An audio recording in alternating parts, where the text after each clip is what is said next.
Ahí estamos. ¿Sobrevivirán las monarquías del siglo XXI? Las 44 monarquías que aún existen en el mundo representan modelos muy diferentes de entender esta institución. Todas afrontan desafíos para garantizar su supervivencia y legitimarse más allá de la religión o la tradición, frente a movimientos que piden reformas o su desaparición. Desde hace siglos, la humanidad ha sido gobernada por líderes que adquirían el poder por vía hereditaria o elección divina. De generación en generación, el sistema monárquico, que viene del griego el gobierno de uno, por si algunos no lo saben, ha llegado hasta nuestros días pasando por épocas de poder total e incontestable, como ocurría con los faraones egipcios o el absolutismo de Luis XIV, a momentos de mayor debilidad e incluso declive y desaparición.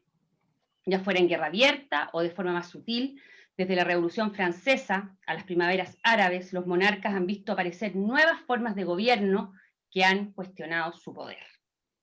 Como les comentaba, hoy día existen 44 monarquías en los 5 continentes, prueba de que todavía, ¿cierto?, se puede seguir escribiendo acerca de ellas, pero lo interesante es que estas monarquías o esta institución tiene distintas características, no las podemos meter en un mismo saco, ¿cierto?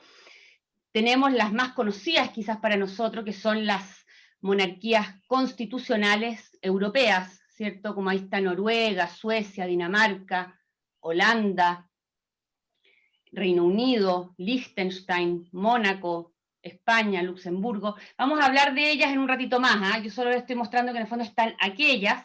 Después, este número 44 la engrosan también muchas monarquías que son más bien monarquías en el papel, ¿cierto? Que son todos estos países, sobre todo estos caribeños que están aquí, algunos de Oceanía, que son los países de la Mancomunidad de Naciones o la llamada Commonwealth, que son estos países que fueron colonia británica y que cuando se independizan quieren mantener un vínculo con el Reino Unido, y la manera en que establecen o mantienen ese vínculo es a través de la corona. Es decir, la reina Isabel sigue gobernando, o reinando entre comillas, en Australia, Nueva Zelanda y todas estas islas del Caribe, como Antigua Barbuda, Bahamas, Barbados, Jamaica. Entonces, y estos países son varios, ¿eh? Estamos hablando de 14 países, entonces ya le podríamos restar a 44, 14 de la Mancomunidad de Naciones, ya nos van quedando 30. Creo que ese dato no es menor para comprender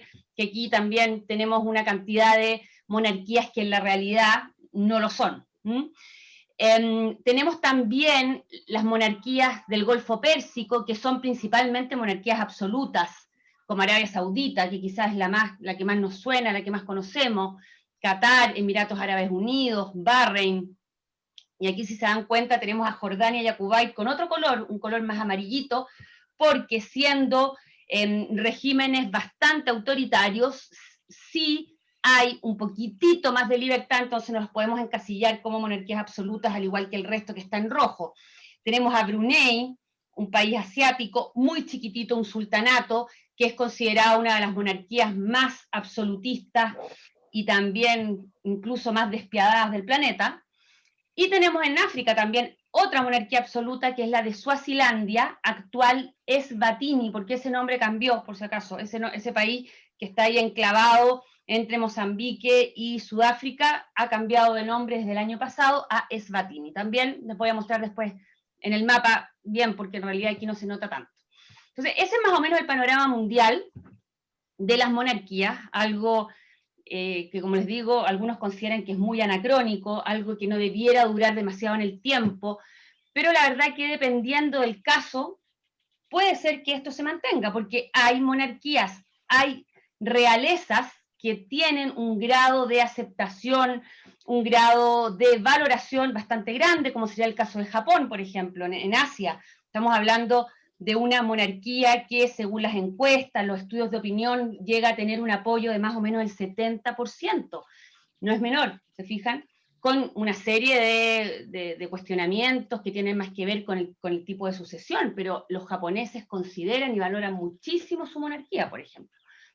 Así que bueno, vamos a ir viendo los casos más emblemáticos, más interesantes, para que nos vayamos haciendo una idea de qué pasa con esta institución a nivel mundial. Y vamos a partir con el sudeste asiático, más bien con el sur de Asia, donde podemos ver aquí varias, ¿cierto?, monarquías. Primero ahí tenemos el reino de Bután, este que está enclavado entre Nepal ahí, e India, ¿cierto?, metidito ahí en el Himalaya. Tenemos Tailandia, Camboya, Malasia, justamente Brunei, del que les hablaba. Y esta coronita que está aquí abajo quizás les llame la atención, porque me imagino que varios saben que Indonesia no es precisamente una monarquía, sino que es un país presidencialista. Sin embargo, es bien interesante porque tiene una provincia cuyo gobernador no es un gobernador, sino que es un sultán, y la verdad que ese sultán goza de un apoyo popular importante. Entonces, el año 2010, cuando el gobierno trató de abolir la institución del sultanato en esa provincia, el pueblo rechazó esa idea, por lo tanto, ese sultán continúa reinando una provincia en Indonesia, que está más o menos ubicada ahí, en la isla de Java. Al centro de la isla de Java está esta provincia de Yogyakarta, que es un lugar, además, si uno ve las fotos y todo, bien bonito, y un lugar como destino turístico increíble. Como dice un analista, profesor del Centro de Estudios del Sudeste Asiático de la Universidad de Kioto y exiliado tailandés, la clave de la supervivencia y del éxito es ser capaz de adaptarse y ser resiliente al cambio y al ambiente político a nivel nacional e internacional. Adaptarse es ser compatible con la democracia. Y ahí pone un ejemplo. En Tailandia, el rey no ha tomado ese camino. En general, el futuro de la monarquía en el sudeste asiático es sombrío. Y aquí me voy a detener un ratito en Tailandia, porque la verdad es que si miramos el panorama completo del mundo, nos vamos a dar cuenta que Tailandia es el país que está haciendo noticia a propósito de su monarquía. Está saliendo mucho en los medios, en los diarios internacionales, lógicamente, probablemente en nuestros diarios no sale mucho y quizás no nos hemos enterado de lo que está ocurriendo, pero en Tailandia desde comienzos de este año y sobre todo a partir de julio se comienzan a intensificar las manifestaciones y las protestas de la gente en contra del sistema político, y por primera vez de alguna manera se comienza a criticar abiertamente a la monarquía. Digo por primera vez porque Tailandia era uno de los países que más valoraba su monarquía. El rey anterior, Rama IX, fue un rey tremendamente venerado, adorado, querido, respetado. Lo digo porque cuando muere Rama IX, el año 2016, dicen que, no es que digan en realidad, porque es cosa de ver los registros, fue increíble el funeral. 12 millones de tailandeses concurrieron a Bangkok para despedirlo de los 60 y un poco más de 60 millones de habitantes que tiene ese país. Y es increíble ver los videos cómo los tailandeses lloraban a su rey.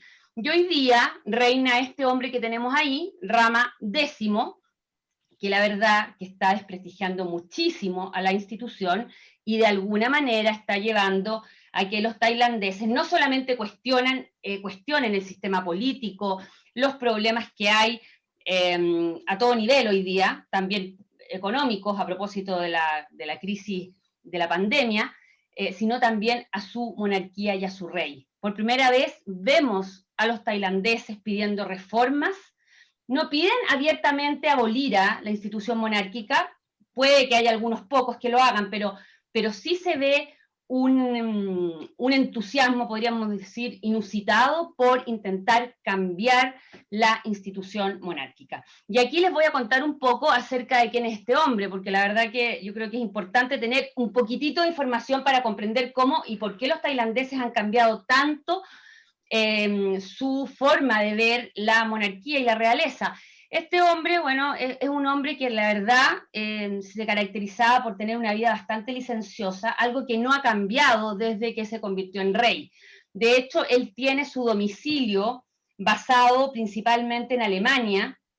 Él tiene una mansión en Baviera, y la verdad es que durante toda la pandemia se ha confinado en esa mansión con 20 concubinas, pese a que él tiene a su reina, que la tenemos ahí, Él se ha casado varias veces, pero el último matrimonio entiendo que es del año pasado, pero él tiene incluso a una concubina oficial, que sería su amante oficial, pese a que tiene 19 más, y ese es el estilo de vida que ella, que él defiende, pero eso quizás, o sea, no sería tan grave si no fuera que además ha concentrado mayor poder, y eso al parecer es lo que tiene más decepcionados a los tailandeses. Él ha tomado dos medidas que tiene muy enojados a los tailandeses, y es que ha decidido tomar el control directo de dos, no estoy segura si son dos regimientos, pero dos instituciones militares. O sea, él quiere tener parte de la fuerza militar en sus manos, lo que nos indica bastante, y por otro lado también ha decidido tener el control de las finanzas reales en sus manos, algo que no estaba así hasta hace poco. Eso lo manejaba una institución que era parte del Estado tailandés, pero ahora él ha tomado la decisión de él manejar esas platas, con lo cual en el fondo ha quedado en evidencia que él ha tomado mayor poder en sus manos, además de tener esta vida que para algunos no se condice con un monarca como era su padre, que realmente nadie podía decir nada de Rama IX. Entonces esto ha llevado a que muchos tailandeses estén perdiendo la paciencia y estén bastante decepcionados de su monarca. Bueno, básicamente lo que están pidiendo los manifestantes es la renuncia del primer ministro, un primer ministro, perdonen, que es Prayut Chan-ocha, que llegó al poder en el último golpe de Estado del año 2014. A todo esto, Tailandia es una combinación bastante particular si uno trata de entender el sistema político. Es una monarquía, pero una monarquía que ha venido acompañada de un gran poder militar. De hecho, desde de los años 30 en adelante, de los años 30 del siglo pasado, por supuesto, Tailandia ha sido testigo de 19 golpes de Estado militares. 19. Esa ha sido la tónica. Por supuesto, golpes militares que en general han estado apoyados por la monarquía, porque en el fondo esos golpes, muchos de ellos han sido exitosos, entonces la monarquía los ha apoyado para que estén en el poder. Y este último golpe de Estado fue el 2014, a partir del cual sube al poder el general Prayut Chan-ocha, que es el actual primer ministro, y entre las demandas de los manifestantes está la petición de pedir la renuncia de este primer ministro. Otra de las demandas es una reforma constitucional que le quite poder al ejército. Entiendan, como les comentaba anteriormente, que al parecer el poder de los militares es gigantesco. Y también lo otro que se pide es abolir el artículo 112, que es la que establece la famosa ley de lesa majestad tailandesa. ¿Por qué digo famosa? Porque las leyes de lesa majestad existen en muchas monarquías. La ley de lesa majestad lo que implica es, ¿de qué se trata? Es, en el fondo, criminalizar la crítica a la monarquía. Eso existe en países asiáticos, pero en el caso de Tailandia es muy excesiva, porque estamos hablando de penas de 15 años de cárcel por criticar a la monarquía. En Tailandia hay personas que han llegado a la cárcel por hablar mal del perro del rey, para que se hagan una idea. Y hay tailandeses que a estas alturas consideran que eso es imposible, o sea, que es inviable, que hay que avanzar a la democracia, a la libertad de expresión, y están pidiendo que se acabe con esa ley. Y por último, también están pidiendo que el control de las finanzas reales vuelva a la institución que estaba antes de esta última medida de este rey.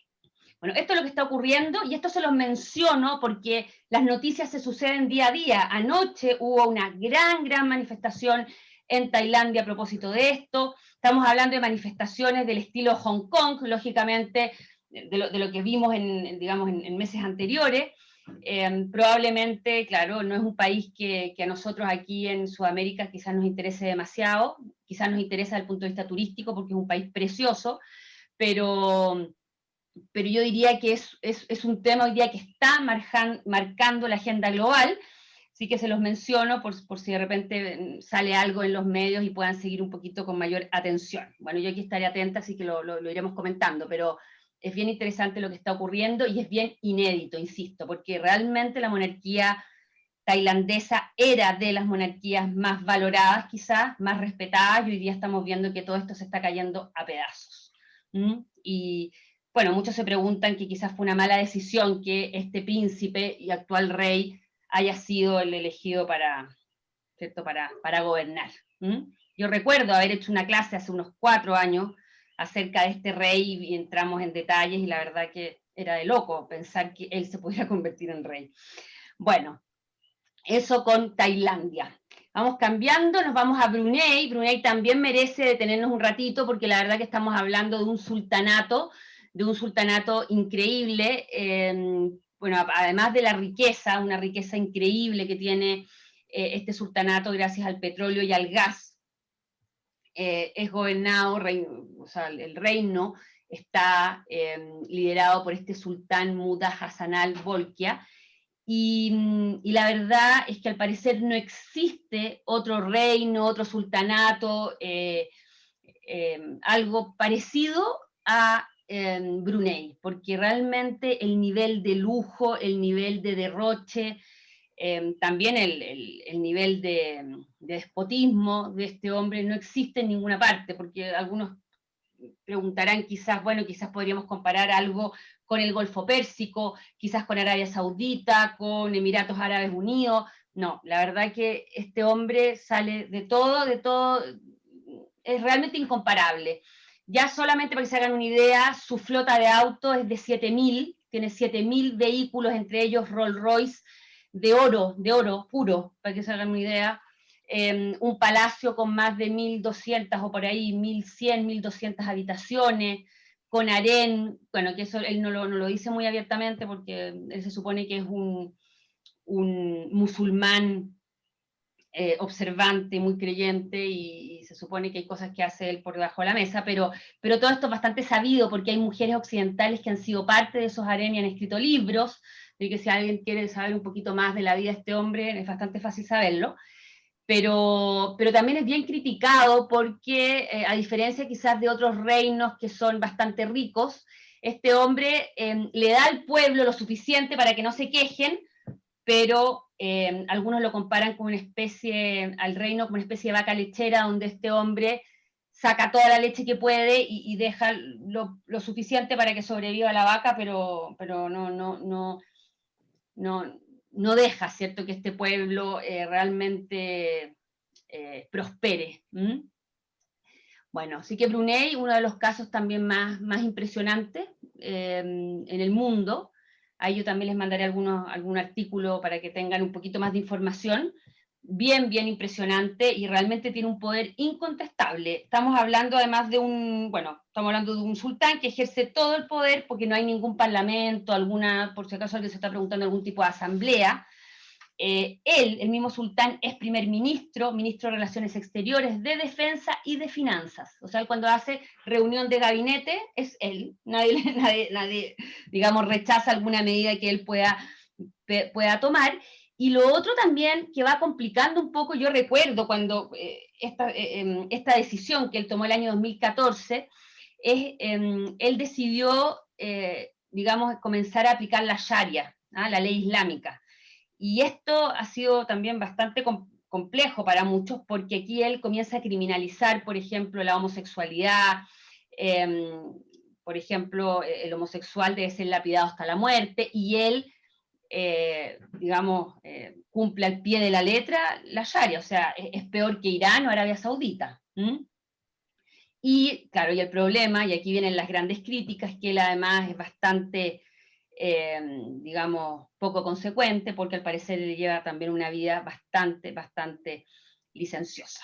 Entonces estamos hablando aquí de cárcel, de medidas bastante represivas, que de alguna manera, o sea, y gracias a la Sharia, él puede utilizar. Bueno, literalmente este analista que yo les comentaba señala: las monarquías absolutas van en contra de las políticas del siglo XXI basadas en la igualdad y la representación política. Estas ideas llegan tarde o temprano. La cuestión es cuándo y cómo. Las monarquías que no respeten estos principios van a tener cada vez menos espacio. yo creo que sin lugar a dudas, ¿cierto? O sea, cada vez más difícil pensar en una monarquía absoluta como esta. Y sobre todo la medida en que la gente tiene un poquito más de posibilidades de meterse a Internet, conocer lo que pasa en el resto del mundo, la globalización, lo hace más complicado, ¿cierto?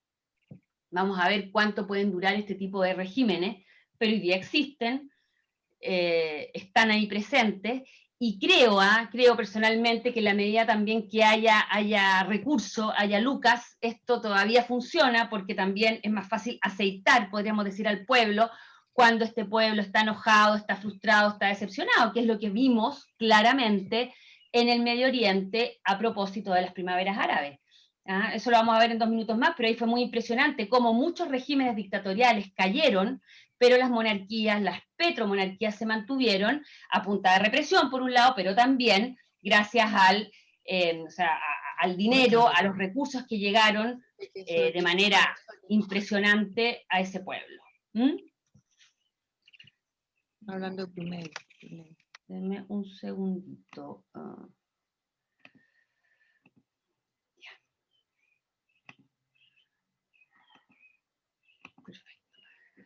Eso entonces con Brunei. Y tenemos otras monarquías en Asia, como les comentaba. Tenemos, por ejemplo, Malasia. Malasia, que es un caso bien interesante, igual que Camboya, porque estamos hablando de monarquías electivas. ¿Ah? Porque uno siempre, bueno, en general, ¿cierto? Las monarquías, una de sus características clásicas es que son sistemas hereditarios, ¿cierto? Pero el caso de Malasia, por ejemplo, tenemos a un rey que es elegido cada 5 años por las cabezas de las 9 familias reales del país. Es decir, hay 9 familias reales que representan una provincia, una región distinta del país, y se van rotando. Y esto existe desde la independencia de Malasia en 1957. Bueno, el papel del rey es básicamente ceremonial, porque en realidad hasta el año 90 los reyes tenían un poder de veto legislativo importante, pero esto se acabó porque, bueno, el Parlamento restringió este veto el año 90, porque hubo ciertos escándalos, bueno, como ocurre también en Europa. Estamos hablando también de monarquías que digamos, son responsables de ciertos deslices. De hecho, el rey anterior a asumió en enero del 2019, tuvo también unos escandalillos por ahí, se casó con una modelo rusa, y se casó y se sabía que al parecer estaba casado con otra. Bueno, hubo un escándalo tal, terminó abdicando y asumió este hombre, el sultán Abdullah Shah de Pahang, y ahí lo tenemos con su señora, que es la reina Aziza Amina. Entonces, gobiernan 5 años. En este caso, estamos hablando de una dinastía, o más bien de una monarquía que goza de gran prestigio y respeto entre la mayoría malaya. Estuve revisando un poquito porque en algunos casos uno puede encontrar algunas encuestas o estudios de opinión, y en este caso el 70% de la población apoya su monarquía. Y aquí encontré, por ejemplo, una cita de un antiguo rey, es lo que opina un antiguo rey, digo un rey anterior, y él dice: el rey es un paraguas para la gente y el pueblo es el pilar del rey. El mayor papel del rey es garantizar que no haya crueldad ni destrucción para el pueblo y para el país. Esa es la visión de uno de los reyes que ha gobernado en el pasado. Y la verdad que es bien interesante, porque estuve viendo algunas fotos de los distintos reyes y son bien distintos también físicamente. Bueno, me imagino que también el hecho de que sean de distintas regiones pueden cambiar también un poquito su aspecto físico. Así que ahí tenemos, bueno, es un país, recuerden, de mayoría musulmana, Malasia. Y acá tenemos al rey de Camboya, otra monarquía que también es, entre comillas, electiva. En este caso es el Consejo Real del Trono el que elige a su rey entre las 2 históricas casas reales. Sin embargo, a diferencia de Malasia, aquí al rey que se elige se queda en su puesto, en su lugar, de manera vitalicia. A diferencia de Malasia, que como les comentaba, dura 5 años. Aquí se queda para siempre. Al parecer, en todo caso, aquí la relación entre el monarca y el gobierno, es decir, sí, el gobierno es un poquito tensa, eso es lo que se puede observar. Está un poquito difícil, entonces, claro, también según los analistas esto hace más difícil pensar en que sea una institución que pueda durar demasiado tiempo. De hecho, la monarquía, cito textual, empieza a ser percibida como una marioneta del gobierno. Así que vamos a ver qué va a ocurrir con la monarquía camboyana. Bueno, aquí me quiero detener un ratito en Japón, porque Japón, ¿cierto?, merece unos minutos. La monarquía japonesa es considerada, ¿cierto?, una monarquía, bueno, que es muy respetada por los mismos japoneses. Recordar que terminando la Segunda Guerra Mundial, los norteamericanos, Estados Unidos, decide mantener esta institución, a cambio, eso sí, que quedaran sin ningún tipo de poder, o sea, que se convirtieran en el símbolo de la unidad, del equilibrio, bueno, de las típicas palabras que se usan para de alguna manera justificar la existencia de las monarquías, ¿cierto? Estabilidad, unidad, moderación, todos esos conceptos, ¿cierto? Y lo cierto es que los japoneses sienten que su emperador ha cumplido ese rol. Primero, ¿cierto? Aquí, perdón, lo tenemos, el emperador Akihito, y ahora tenemos aquí a Naruhito, que es quien asumió el año pasado como nuevo emperador de Japón. Entonces ahí tenemos a Naruhito con su esposa Masako. Y aquí yo diría que en el caso japonés, y esto lo pudo corroborar hoy día Leiko, que usted, bueno, también ha estado con nosotros en esta reunión de la tarde, ella generalmente se conecta en la mañana, y Leiko, que es japonesa, nos contaba que efectivamente los japoneses, o sea, ella lo siente así, o sea, tienen una gran admiración por su monarquía, por su realeza, y efectivamente el gran tema, porque eso es lo que yo le pregunté, porque la verdad que uno lo que puede leer a través de la prensa es que el asunto que ha dominado el debate, por lo menos, insisto, en los medios de comunicación internacionales, es la famosa ley sálica. Yo no sé si ustedes saben qué es eso, pero a lo que me estoy refiriendo es que la constitución japonesa impide reinar a las mujeres. Y sabemos que el emperador Naruhito y su esposa Masako tienen solo una niña, y cuando con el tiempo se fueron dando cuenta que solo tenían una niña y que no iban a tener más hijos, esto se fue complicando y este tema se instaló en la política japonesa, pero la verdad es que no consiguieron hacer una reforma, pese, y ahí estuve revisando los números, el 66% de los japoneses apoya el derecho femenino en la sucesión al trono. Sin embargo, al parecer hay un sector importante, bien conservador en Japón, que está totalmente en contra de la posibilidad de que una mujer sea emperatriz, pese a que en la antigüedad hubo muchas emperatrices en Japón. De hecho, yo esto no lo confirmé, pero Leiko me dijo, por lo menos ella me dio un número y ella me habló de al menos 8 mujeres emperatrices en la historia de Japón. 8, o sea, no estamos hablando de ni una, dos o tres, o sea, encuentro que es un número bien impresionante, y ese ha sido el gran tema. Y aquí podemos ver la familia imperial japonesa, vemos ahí a emperatriz Michiko con el emperador Akihito, que abdicó, recuerden, el año pasado por enfermedad. Fue un tema bien complejo, no hay que olvidar que él, bueno, abdicó, le costó abdicar porque no estaba, no sé si en realidad habrá habido algún cambio finalmente, pero no estaba dentro de la legislación la posibilidad de que un emperador abdicara. Entonces fue todo un proceso lento.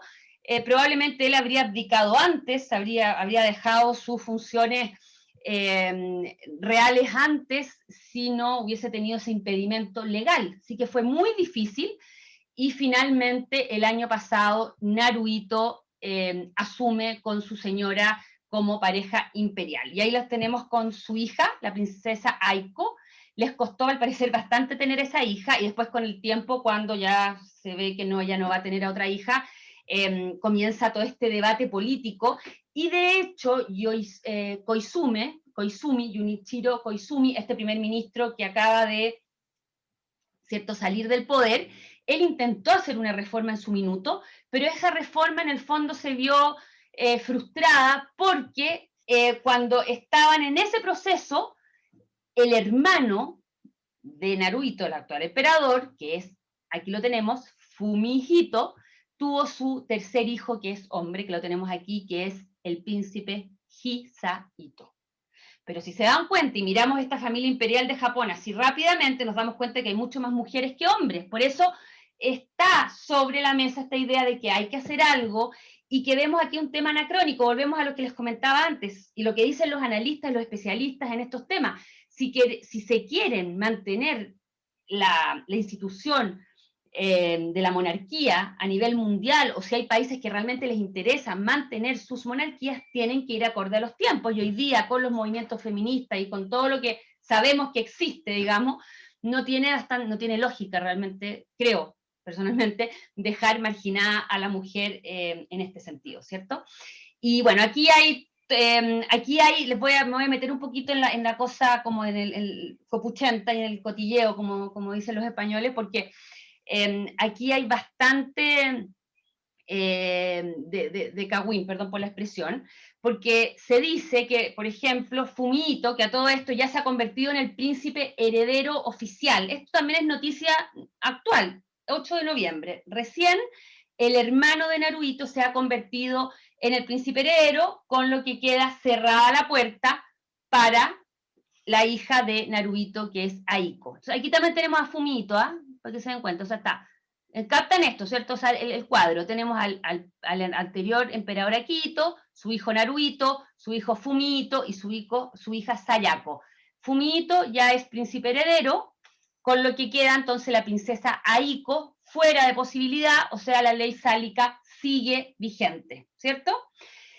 Miren, lo que yo pude leer, y les voy a mandar el artículo por si les interesa esta cosa, como digo, ya más de anécdota cagüinera, es que el hermano, Fumito, con su señora, tienen estas dos hijas mujeres, probablemente pensando que nunca iban a tener ninguna posibilidad, digamos, de ser los sucesores de la sucesión dinástica, pero cuando ya van captando que la pareja, o sea, Naruhito, no va a tener un hombre, hacen lo imposible para tener un tercer hijo. Y si se dan cuenta, es un concho, en términos chilenos, total. ¿Cierto? El príncipe Hisahito nace el año 2006. Piensen que la última hija aquí había nacido el año 94.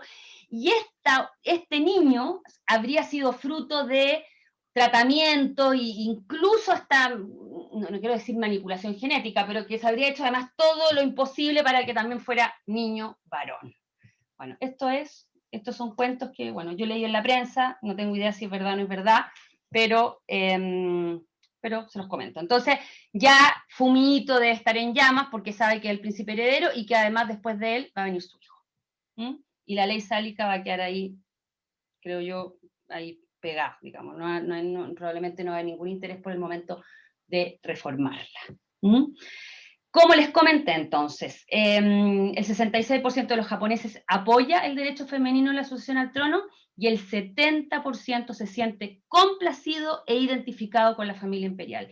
Y algo también bien interesante que pude leer es que la gente joven dentro de es bastante abierta y positiva frente a la institución monárquica. Porque vamos a ver que en general todas las encuestas nos van mostrando, en el caso europeo, por ejemplo, que los jóvenes son los menos adictos, podríamos decir, a la institución monárquica, lo cual es bastante lógico si pensamos, creo yo.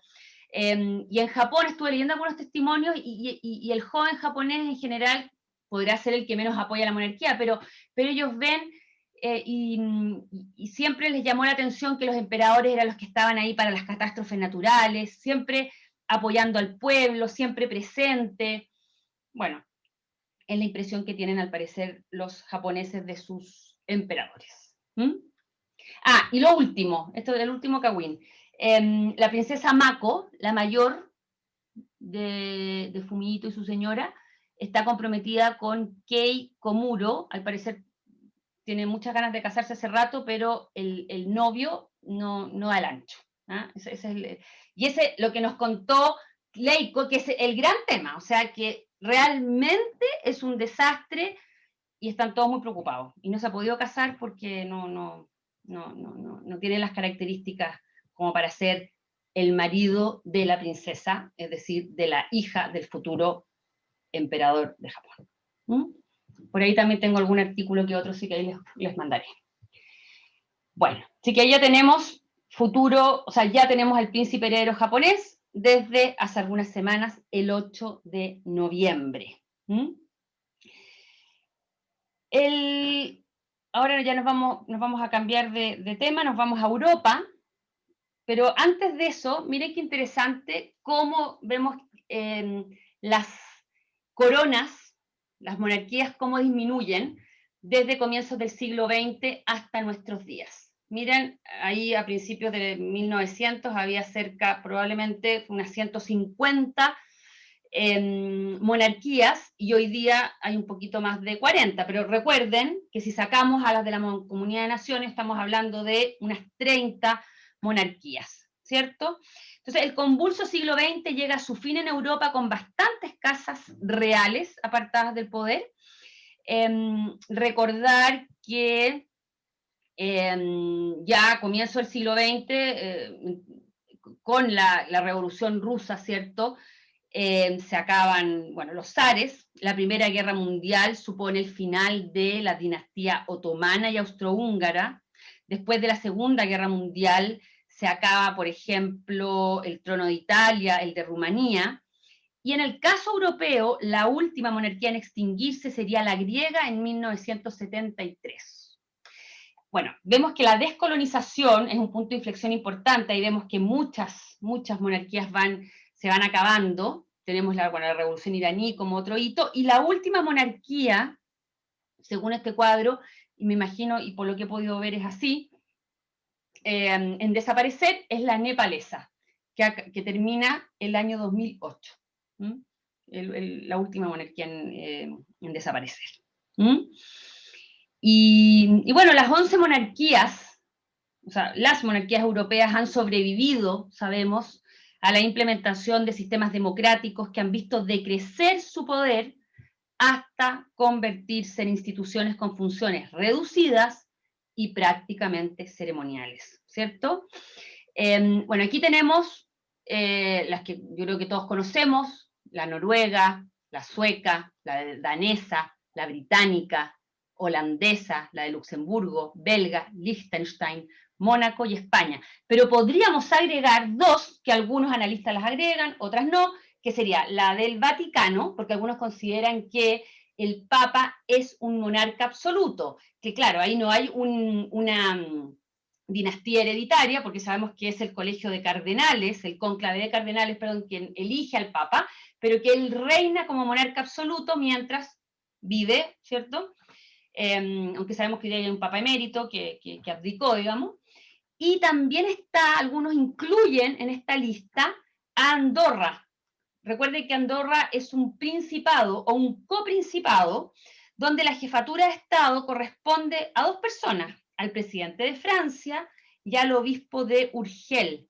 Es un sistema parlamentario que funciona como monarquía, y el jefe de gobierno es el líder del partido más votado. No está aquí ni Andorra ni el Vaticano, pero se los menciono porque hay algunos que consideran que serían dos monarquías más.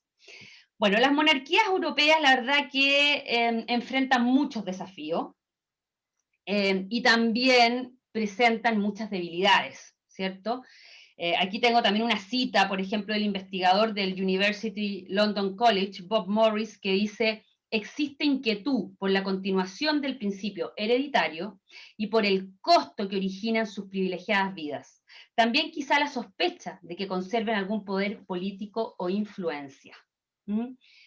Y aquí les traje un cuadrito que nos muestra, por ejemplo, cuánto cuestan las monarquías europeas. Per cápita, la más cara lejos es la de Mónaco. Tan cara que incluso ahí vemos en el código de barra un corte, ¿cierto? Que esa cuesta por cabeza un poco más de 1.200 euros. Bueno, Mónaco en todo caso es uno de los países con mayor ingreso per cápita, ¿cierto? Por paridad de poder de compra. Y la más barata, porque Liechtenstein está fuera, sería España. Y en números absolutos, como presupuesto total, la más cara es la británica, si lo pueden ver en la coronita que está encima. Pero aquí aprovecho de decirles inmediatamente algo que es súper interesante. He estado leyendo un poquito acerca del tema, un poquito más, digamos, acerca del tema, y es que la corona británica es considerada la más transparente. Por lo tanto, todos estos números yo no digo que no sean reales, pero básicamente lo que nos están mostrando es lo que gasta directamente la realeza en vivir y mantener donde viven. ¿Ah? Es principalmente lo que incluyen. Porque, por ejemplo, en el caso de España se dice que incluso esos números que podemos ver aquí, que son un presupuesto de 8 millones de euros, no incluye el parque vehicular, por ejemplo. ¿Ah? No incluyen, bueno, un montón de cosas. Entonces, al final, en general, si sacamos al Reino Unido, lo que podemos observar aquí es la punta del iceberg, como dicen muchos analistas, y es mucho más, porque además, probablemente en un presupuesto va una partida, los parlamentos tienen que aprobar efectivamente los gastos de la corona y de los lugares donde ellos viven, pero además cada ministerio o muchos ministerios tienen que aprobar otras partidas que van indirectamente también para la corona. En el caso de España, por ejemplo, el Ministerio de Hacienda también tiene que aportar a la corona en otros ámbitos, y así vamos sumando. Entonces, al final, hay una opacidad enorme y es muy difícil saber exactamente cuánto realmente gasta cada uno de estos países en mantener a sus monarquías. Entonces, esto es bien interesante, es muy complejo, y también lo que les puedo aportar es que la verdad se sabe un poco más también acerca de estos grandes gastos después de la gran recesión europea en 2008-2009. O sea, que se desata ahí, la verdad, porque recuerden que esa crisis, ¿cierto?, que se detona a partir de la crisis subprime de Estados Unidos, que se exporta a Europa, que es una gran crisis larga, que se supone que estaban recién saliendo estos países y ahora nos tocó el coronavirus, pero bueno, a partir de todo eso, después del 2010, 2012, comienza a haber un poco más de transparencia, porque así lo exige los distintos pueblos y los gobiernos, los parlamentos. Entonces, por eso ya podemos tener un poquito más de información acerca de lo que están gastando estos países en favor de sus coronas. Pero aunque podamos ver esto, la verdad, insisto, es difícil saber exactamente cuánto gastan. Yo también les voy a mandar algunos artículos que se han escrito acerca de este tema, pero lo que sí está claro, o al menos aquí hay consenso, es que definitivamente los británicos, aunque aquí podamos ver que gastan el doble o el triple o casi 10 veces más, por ejemplo, que España, no es porque sean más derrochadores, sino porque realmente son los más transparentes en sus gastos, y son súper minuciosos y todo en lo que realmente, bueno, tienen que, digamos, invertir, no sé si le van a invertir, en gastar para poder mantener todo eso. Así que ese es un temazo, un temazo es ese gasto que implica las distintas monarquías. Bueno, además, no tenemos solamente el gasto, que es uno de los grandes temas, ¿cierto? Que hay que enfrentarlo de alguna manera para lograr convencer, ¿cierto?, también a los ciudadanos de esos países de que vale la pena tener una monarquía y que aunque sea cara, eso es viable, eso es, como digo, vale la pena, como digo, vale, si es que no vale la pena. Lo otro que es complicadísimo también, y que lo estamos viendo en muchas monarquías, algunas más, otras menos, son los escándalos, ¿cierto? Las coronas europeas han afrontado crisis de distintas intensidades, como por ejemplo la desaparición de la vida pública del príncipe Andrés en el Reino Unido a raíz del caso Epstein. No sé si ustedes recuerdan, saben algo, algunos tienen súper claro, yo sé esto, yo se los voy a resumir para que sepamos de qué estamos hablando, porque esto es realmente grave y esto ha empañado muchísimo la imagen de la corona británica. Sin embargo, inmediatamente les advierto que la monarquía británica es una de las más, digamos, valoradas, más apoyadas por sus ciudadanos, a diferencia de otras. Y también aprovecho de adelantarles que así como la británica es de las más valoradas, la española es de las menos valoradas. También por sus mismos escándalos. Pero parece que los británicos han podido capsular estos escándalos y no les ha afectado a la institución como tal. Bueno, ¿qué ocurre? Jeffrey Epstein, un millonario norteamericano, estuvo involucrado en un caso de prostitución infantil. Él estaba involucrado en toda una red de prostitución, incluso de esclavas sexuales, ¿cierto? Y finalmente se pudieron probar todas esas acusaciones. Él estaba en la cárcel cumpliendo una pena larguísima de años de cárcel, y él se suicidó. Se suicidó finalmente en la cárcel. Y bueno, ¿y cuál es la relación con el príncipe Andrés? Ellos eran amigos, y el príncipe Andrés, al parecer, también fue salpicado por este escándalo, porque él habría tenido una relación con una de las niñas que eran parte de esta red, y esta niña además ha hecho todo tipo de declaraciones diciendo que ella fue abusada por el príncipe Andrés y que era una de estas llamadas esclavas sexuales de esta organización de Jeffrey Epstein. Terrible. Bueno, además aquí se dice que la Casa Real no sabía manejar muy bien el tema, siempre ha negado que el príncipe Andrés hubiese estado involucrado. La BBC le hizo una entrevista larga al príncipe Andrés, donde el príncipe Andrés se manejó también muy, muy mal. Lógicamente no podemos comparar al príncipe Andrés con lo que realmente hacía Jeffrey Epstein, yo creo que está claro que no es comparable, pero sí parece que es evidente que el príncipe Andrés sí se vio, entre comillas, beneficiado o fue un privilegiado de esta red de niñitas que tenía Jeffrey Epstein.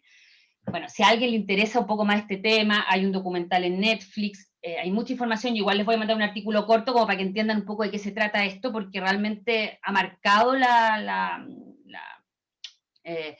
en su momento marcó la agenda noticiosa europea, sobre todo, y norteamericana, porque además en toda esta red, al parecer estuvo de alguna manera involucrado Bill Clinton, quizás Donald Trump, también fueron amigos de Epstein y se vieron favorecidos o también se vieron implicados en esta red. No sé si por eso digo si saben algo o no sabían nada y se están ahora desayunando, pero tremendo. Esto ha sido uno de los peores escándalos para la Casa Real británica, para que se hagan una idea. Bueno, y tan grave es que el príncipe Andrés anunció hace exactamente un año que se apartaba de sus deberes públicos tras este escándalo.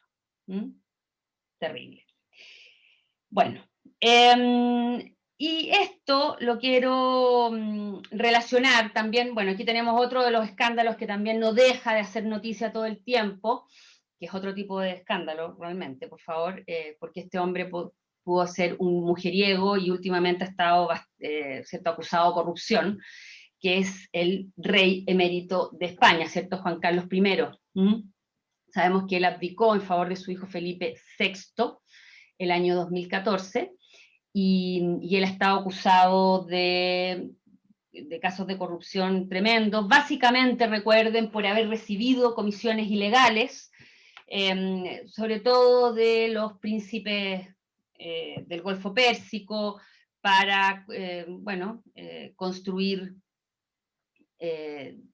infraestructuras y cosas. Bueno, tremendo, porque además España también, o la realeza española, ha estado salpicada de distintos casos, de distintos escándalos, que realmente no están ni cerca del caso de Epstein, pero este rey, la verdad que hasta el año 2012 parecía ser un rey bastante normal, de hecho muy querido por el pueblo, como dicen muchas españolas o lo que uno puede escuchar. Se sabía un poco de su historia de hombre mujeriego, pero más que eso no. Muy respetado y muy valorado, sobre todo por el rol que él cumplió en la transición de lo que fue el franquismo a la democracia en España, ¿cierto? Él cumplió además un rol muy especial en el golpe militar que se trató de llevar a cabo el año 81 en España. Eso les voy a hablar cortito en 2 minutitos más. Y hasta ese minuto, hasta el año 2012, la verdad que el rey de España era una figura venerada, muy valorada como figura unificadora de España. Y el año 2012, voy a recordar rápidamente, recuerden que él se quiebra la cadera en una cacería de elefantes en Botswana, y ahí se destapan muchas cosas, porque estaba con su examante, Corina Larsen, Ahí, 2012, plena crisis económica española, con desempleo cerca del 30% en España, y él cazando elefantes, además en un país donde no había embajada española, lo cual también para muchos dice bastante, porque así él estaba más en el anonimato, haciendo cosas que no correspondían en ese momento, además de que, bueno, que la pobre reina Sofía ya no puede haber quedado más mal parada, o sea, para muchos eso ya se sabía, pero y desde ese momento empiezan a quedar en evidencia también todos estos malos comportamientos desde el punto de vista financiero, y esto también se da en paralelo con todo lo que sabemos de su yerno Urdangarín, que bueno, que está en la cárcel también por temas de corrupción, etcétera, etcétera. O sea, también sabemos que la realeza española está en el ojo del huracán. Pese a ello, Felipe VI también está, o sea, proyecta una imagen bastante seria, nadie ha podido comprobar que esté salpicado por este tipo de comportamientos, pero el movimiento antimonárquico crece y crece, yo les voy a dar algunos números en un momento más. Bueno, y aquí tenemos el otro gran tema que también muchos analistas ponen a colación cuando se habla de monarquía, y es la inviolabilidad jurídica de la monarquía. Aunque ustedes no lo crean, no sé si lo saben o no, pero en general en Europa los jefes de Estado tienen un fuero, una inmunidad muy importante. Esto existe en Bélgica, Mónaco, en Holanda. Bueno, en el caso del rey Juan Carlos, por ejemplo, no hay que olvidar que él tiene 3 investigaciones abiertas por delitos fiscales y blanqueo de capitales.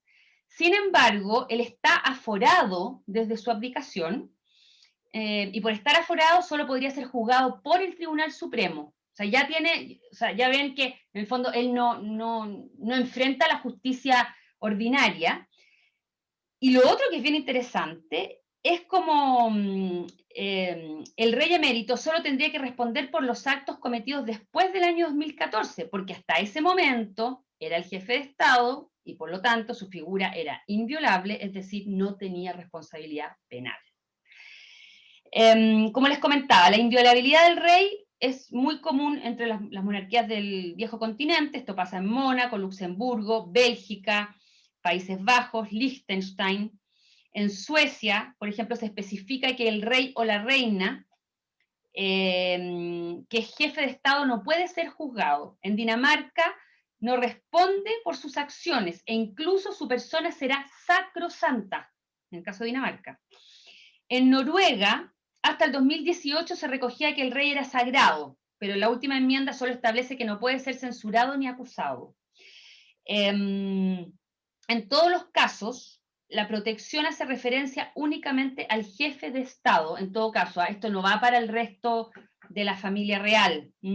Solamente se ocurre con Liechtenstein, donde los miembros de la Casa del Príncipe que representan al príncipe como jefe de Estado y realizan sus tareas también quedan inmunes. Y en el caso de la legislación británica, la reina Isabel II goza de lo que se conoce como inmunidad soberana, de modo que no puede ser juzgada ni por procedimientos civiles ni criminales. Bueno, ese es otro tema. La verdad que suena bastante lógico que el rey tenga algún grado de inmunidad, pero para los antimonárquicos también les parece que es una cosa inaceptable. Bueno, la percepción es clave en política. Las casas reales han tenido que, ¿cierto?, digamos, recurrir a ciertos valores, funciones que en el fondo les permitan explicar el por qué están ahí, ¿cierto? Darles una razón de ser. ¿Y a qué me refiero? Ideas comunidad, imparcialidad, rol de árbitro, moderador. ¿Ah? Y aquí Morris, analista que yo les comentaba, dice, hay que ser políticamente neutral, evitar los escándalos o cualquier indicio de corrupción, mantener el tamaño de la familia real dentro de dimensiones adecuadas, o la responsabilidad y transparencia de la monarquía, cuestión no exenta de debate. Bueno, y les quería, por ejemplo, comentar cortito, o sea, bueno, se dice que el rey Juan Carlos, ahora viendo la parte buena, porque también reconozcámosle, ¿cierto? En el golpe de Estado del año 81, siempre se habla del rol que él jugó, pero básicamente lo que él hizo fue dar un discurso. Y en ese discurso, él justamente emplea este tipo de palabras, y es una frase, ya se las voy a dar para que la recuerden. Bueno, él, a la 1 de la mañana, habla a los españoles y dice: la corona, símbolo de la permanencia y unidad de la patria, no puede tolerar en forma alguna acciones o actitudes de personas que pretendan interrumpir por la fuerza el proceso democrático que la Constitución votada por el pueblo español determinó en su día a través de referéndum. Aquí podríamos subrayar: corona, símbolo de la permanencia y unidad de la patria. Y esto es lo que reconocen en general, al menos los españoles no tan jóvenes, ¿cierto?, que recuerdan eso y que le dan ese gran valor. Y es lo que han tenido que hacer en general los monarcas, en el fondo, rescatar ese tipo de valores para tener una razón de ser. Y como decía Morris, por ejemplo, aquí también es muy importante mantener el tamaño de la familia real dentro de dimensiones adecuadas. ¿Por qué les subrayo también esa idea? Porque aquí tenemos otra noticia, por ejemplo, que se dio a conocer justamente hace un año en Suecia. Con una imagen histórica, el rey de Suecia anunció que 5 de sus nietos ya no serán miembros oficiales de la realeza. Esto no es porque, la verdad que uno ve ese título y dice, esos 5 nietos se portaron pésimo y el rey los va a castigar y los va a dejar fuera. Pero no, la verdad que es un rey que se adelanta. Es un rey, creo yo, que es pragmático y se da cuenta que no puede pretender que toda su descendencia sea parte de la realeza y que los suecos tengan que financiar a todos sus descendientes. Entonces lo que él hace es, digamos, les permite que sigan siendo nobles, porque siguen con sus títulos, pero tienen que seguir sus vidas, tienen que estudiar, tienen que ganarse su sustento, y ya, entonces ¿y por qué dice aquí que la imagen nos dice mucho? Porque en el fondo lo que él está diciendo: mi hija, Victoria, será mi sucesora, es la próxima reina, y después de ella viene mi nieta mayor, que es Estelle. ¿Mm? Y aquí no necesito tener tanto nieto y tantas, porque ya está bastante claro, digamos, cuál es mi línea sucesoria. Bueno, en 1980 la monarquía sueca se convirtió, cambió sus reglas de sucesión para que el primogénito del monarca sea heredero del trono independientemente del género. O sea, aquí no tienen el problema japonés, por ejemplo. Y bueno, y esta futura reina Victoria, a todo esto un paréntesis, pero a propósito estoy recordando que así como el rey Juan Carlos y Felipe VI, por ejemplo, pasaron por todas las ramas de las Fuerzas Armadas y están súper bien preparados, se supone, en caso de un enfrentamiento bélico, y son monarcas además muy preparados en lo intelectual.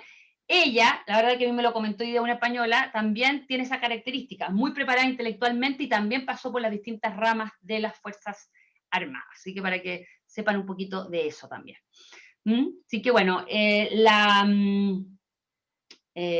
monarquía sueca, además no es de las más digamos, valoradas, o sea, tampoco quiero decir que sea como la española, pero en el caso de Suecia, espérenme un segundito. ¿Dónde tengo el dato? A ver, el 23% en Suecia estaría de acuerdo con abolir la monarquía. ¿Ah? No es muy alto, pero tampoco es tan bajo, porque en caso, por ejemplo, del Reino Unido, solo el 15% quisiera abolir la monarquía. Se hagan una idea. Bueno, en todo caso, las monarquías que mantienen un alto apoyo son Dinamarca, con un 82%, Países Bajos, Holanda, 70%, Noruega, 81%. Y bueno, y siempre, como les decía, los jóvenes en general en todos estos países son los que son menos, digamos, entusiastas con la institución monárquica, entre otras cosas porque además el joven en general cree más en el mérito, entonces no puede entender que hay una monarquía o esta como casta de privilegiados sin tener ningún mérito para ello, por ejemplo. Una de las cosas que les cuesta también comprender. Bueno, y como les decía, la monarquía española es una de las que cuenta con menos apoyo definitivamente. De aquí encontré una encuesta que nos muestra eso. si hubiese un referéndum en España, el 40,9%, más o menos el 41% de la población votaría por la república y un 34,9% a favor de la monarquía. Pero aquí lo importante es ver el número de indecisos, que es casi el 13%, y serían los que tendrían la llave para finalmente decantarse por mantener la monarquía o por irse en favor de la república. ¿Ah? Eso es lo que, bueno, es lo que podemos deducir de este resultado, ¿cierto? Y aquí vemos el tema de la edad, que es fundamental, porque en el primer renglón vemos digamos, el público general, donde vemos casi un 35% a favor de la monarquía, un 40,9% a favor de la república, el casi 13% indeciso, y aquí vamos viendo, los más jóvenes, entre 16 y 17, están a favor de la monarquía 19,4, y los que están a favor de la república son un 48,6, ¿cierto? Esos son los más jóvenes. Pero aquí, por ejemplo, entre 18 y 24, el 54,6% está a favor de la república, más incluso, entre los 18 y 24 años. Y acá, los más de 65, 47,3 están a favor de la monarquía y el 35,8 está a favor de la república. O sea, el tema de la edad es súper importante, digamos, a la hora de ver cómo sería el resultado de un referéndum en el caso de que lo hiciera la monarquía. Uy, se me fue comentarles, se me olvidó, bueno, decirles que yo creo que lo tienen claro, pero el rey Juan Carlos sabemos que dejó España, ¿cierto? Está instalado en Emiratos Árabes Unidos, uno de los países donde tiene amigos, sabemos que es muy cercano a todos estos árabes, bueno, que también le han traído problemas, porque entre otras cosas todas estas acusaciones de corrupción son por los negocios ahí que ha hecho con estos árabes, y lo que hoy día me comentó una española, yo la verdad que no lo había escuchado, es que probablemente fue presionado para salir de España, sobre todo por Podemos, que es justamente el partido más antimonárquico de España, por Pablo Iglesias. Yo la verdad que eso no lo había leído, sí que se los comento porque puede ser una información interesante, que a nosotros quizás no, son cosas que no nos llega, o bueno, quizás si uno lee un poco más lo va a encontrar, pero ella nos comentaba eso, que hubo mucha presión de los que realmente están, bueno, no les gusta nada la monarquía, y con todos estos escándalos lo presionaron mejor para que saliera del país. Así que, bueno, ahora les voy a contar un poquito de las otras monarquías que hay en el mundo. Recordar entonces que la reina Isabel, ¿cierto?, reina en otros países, como les comenté en un comienzo, que son los países que fueron colonia británica, y este mapa lo que nos muestra son países donde no solamente reina hoy día, donde está reinando hoy día está todo en verde. Sería Canadá, Australia, todas estas pequeñas islas del Caribe, que yo les mostré en el primer mapa, como Dominica, Santa Lucía, Barbados, Jamaica, bla, bla, bla, Bahamas. Oceanía, que hay muchos, que son Australia, Nueva Zelanda, Tuvalu, Isla Salomón, eso principalmente. Y también tenemos otros países de la Commonwealth, como India, por ejemplo, que es parte de la Mancomunidad de Naciones, pero que no tienen a la reina Isabel como monarca. También hay que diferenciar eso, porque hay veces que yo he leído de repente que está mal esto, o sea, está mal, digamos, escrito, o sea, en algunas fuentes, donde se dice que los países que son parte de la Commonwealth tienen a la reina Isabel como monarca. Eso no es así. Algunos países de la Commonwealth tienen a la reina Isabel como monarca. ¿Ya? Hay que tener clara esa diferencia. Y ahí vemos muchos países de la Commonwealth, como ahí Botsuana, Namibia, Zambia, Camerún, que no tienen a la reina Isabel como monarca. Entonces, pero esto está disminuyendo, o sea, esto probablemente va en retirada. Vamos a ir viendo a un Reino Unido, o más bien a la corona británica, que va a ir teniendo menos países súbditos, podríamos decir, o menos súbditos abiertamente. Aquí tenemos una noticia, por ejemplo, donde vemos que Barbados dirá adiós a Isabel II y se convertirá en república. Esto probablemente no le interese mucho a nadie, pero se los comento porque vamos a ir viendo este tipo de noticias. La pequeña isla anunció que a partir de noviembre del próximo año no reconocerá a la monarca del Reino Unido como su jefa de Estado. Entonces aquí tenemos una cita de la gobernadora de Barbados diciendo: llegó la hora de dejar atrás por completo nuestro pasado colonial. Porque el próximo año cumplen 55 años de la independencia del país y ya quieren realmente cortar con los británicos, por ejemplo. Después otro país, pequeño país que quisiera liberarse del Reino Unido es Jamaica, que ha anunciado su intención de sumarse a otros países de la Commonwealth, que digamos que se quieren separar, pero esto no ha avanzado, porque es un país que está muy dividido. Los mayores, digamos, consideran a la monarquía como un símbolo de estabilidad, mientras que las generaciones más jóvenes quisieran ver, o que ven a la monarquía como un anacronismo y optan por una república.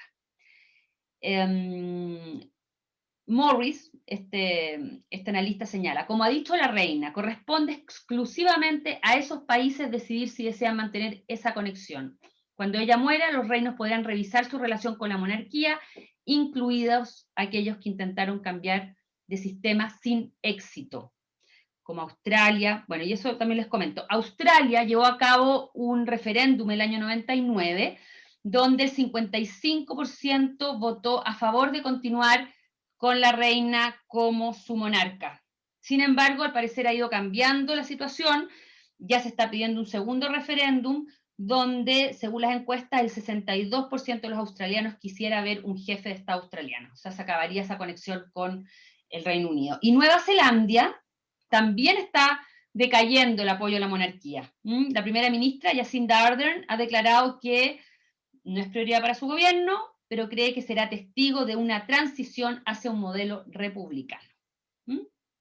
Para que vayan viendo. Así que este tema de 14 países bajo el reinado de Isabel II va a ir disminuyendo de todas maneras. Y aquí tenemos el Medio Oriente. El Medio Oriente, que también es súper interesante a propósito de sus repúblicas absolutas. Y aquí creo que es bien importante tener presente que la primavera árabe pasó sin echar raíces en las monarquías de Oriente Medio, mientras repúblicas como Egipto, Túnez, Libia, Siria o Yemen, en esos países las movilizaciones acabaron con los regímenes autoritarios anteriores, incluso detonaron guerras civiles, ¿cierto? Como en el caso de Siria, Yemen, por ejemplo. Las monarquías del Golfo llevaron a cabo algunas reformas cosméticas, básicamente con feroces represiones, coordinación mutua entre ellas, con mucha ayuda millonaria. La verdad que lograron sofocar las protestas. Así que, básicamente, estas monarquías están ahí, tranquilitas, tienen mucho para aceitar, como les comentaba hace algún rato. Y aquí es interesante diferenciar un poquito lo que tenemos. Tenemos las monarquías absolutas, donde no hay poder capaz de hacer de contrapeso a las decisiones de reyes o emires, que sería el caso de Arabia Saudita, Qatar, Bahrein, Emiratos Árabes Unidos y Omán, y solo Jordania y Kuwait. Jordania lo tenemos aquí, recuerden, ¿cierto? Vecino de Israel. Jordania y Kuwait, que tenemos aquí al sur de Irak, también con frontera con Arabia Saudita, serían los únicos que tienen un perfil un poquito más democrático, porque tienen asambleas nacionales, o sea, tienen un poder legislativo, que, digamos, por eso podemos hablar de un perfil un poquito menos absolutista que el resto.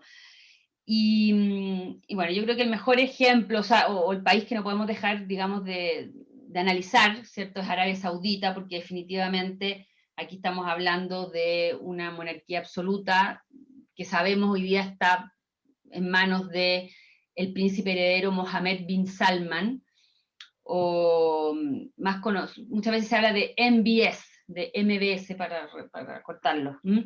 Y es un país donde realmente el tema de la represión contra la disidencia es increíble, incluso dentro de la misma familia real. O sea, cuando a este príncipe no le gusta lo que opina un primo, un sobrino o lo que sea, listo, o sea, se le manda a guardar, o se le encierra, o se le manda a una cárcel, o si es necesario, y si le cae no tan mal, quizás se lo lleva a un hotel de súper lujo, pero ojalá que no hable mucho y que no sea un dolor de cabeza. El rey Salman bin Abdulaziz estaría con Alzheimer. ¿Ah? Es por eso que también este príncipe ha ido adquiriendo cada vez más poder. Y este príncipe ha sido sumamente hábil porque ha conseguido bastante apoyo, el apoyo de los jóvenes, porque en el fondo él se muestra como un reformista frente a todos estos reyes y príncipes muy mayores, ancianos, y este príncipe pese a que ha sido muy despótico, muy autoritario, sí ha hecho cosas bastante innovadoras, como por ejemplo darle permiso a las mujeres para manejar, recuerden, ha hecho una serie de reformas económicas para intentar diversificar la economía, pero también ha implicado a Arabia Saudita en la guerra del Yemen, que ha sido carísima y que ha tenido Arabia Saudita en una situación bastante tensa. Entonces, claro, tiene claroscuros que mostrar. Y bueno, y algo que ha complicado mucho la imagen de Mohammed bin Salman, recuerden, es el asesinato del periodista Jamal Khashoggi en Turquía, en el consulado de Arabia Saudita en Turquía. Recuerden a ese pobre hombre, ese periodista que entró en el consulado y habría salido rebanado en cuadritos, y nadie sabe cómo lo sacaron, si salió por alguna cañería o por alguna caja, no se sabe, terrible. No, pero eso lo desacreditó muchísimo.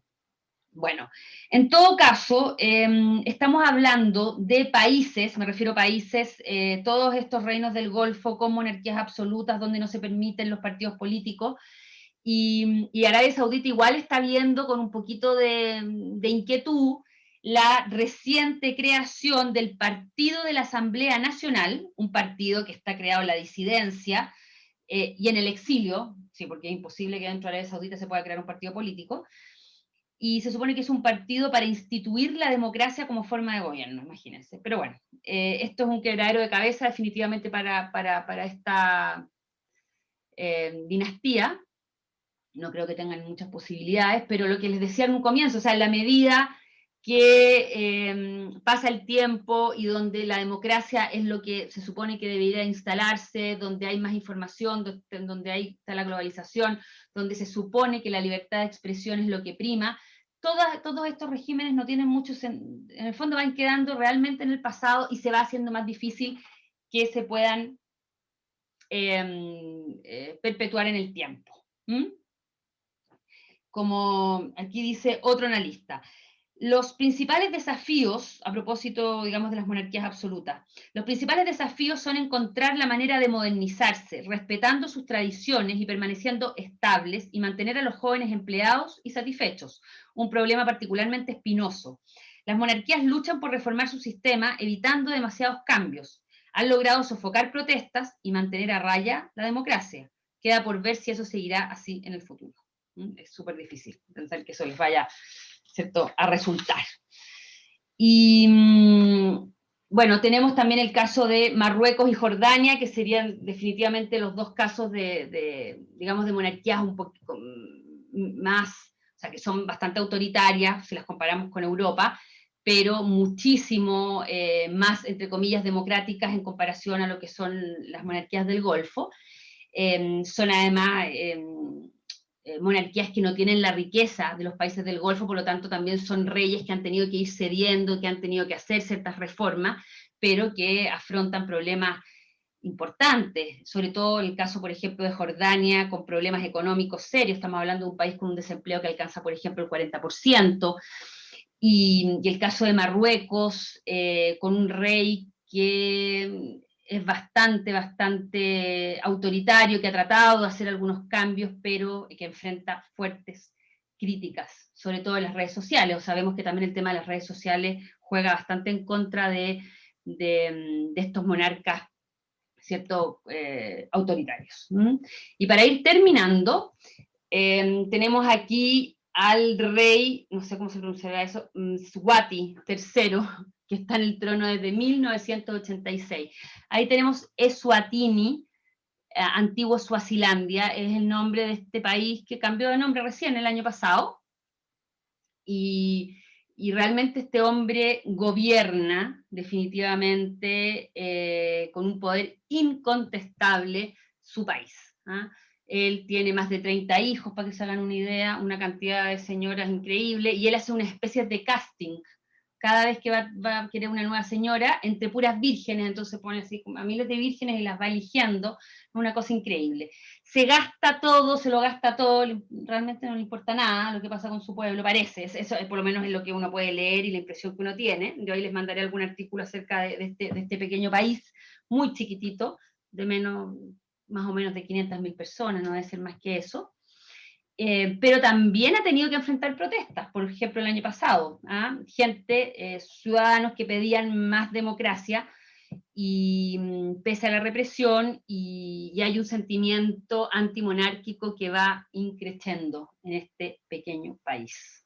Bueno, el siglo XXI demostrará, aunque con retraso, si el derrocado rey egipcio Farouk tenía razón cuando pronosticó que, abro comillas, dentro de poco solo quedarán 5 reyes, los 4 de la baraja y la reina de Inglaterra, o si las monarquías seguirán siendo parte de la historia política. La pregunta que nos hacemos muchos. Yo creo que va a depender realmente de la capacidad de estas monarquías de adaptarse, ¿cierto? Y eso es lo que está por verse.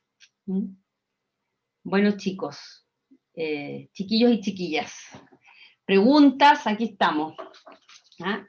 Espero que hayan podido aprender algo nuevo desde lo que les he contado de las monarquías aquí en el siglo XXI. Ahora, muy entretenido. Muy entretenido. ¡Qué bueno! De eso se trata. Sí. Cosas interesantes y nuevas.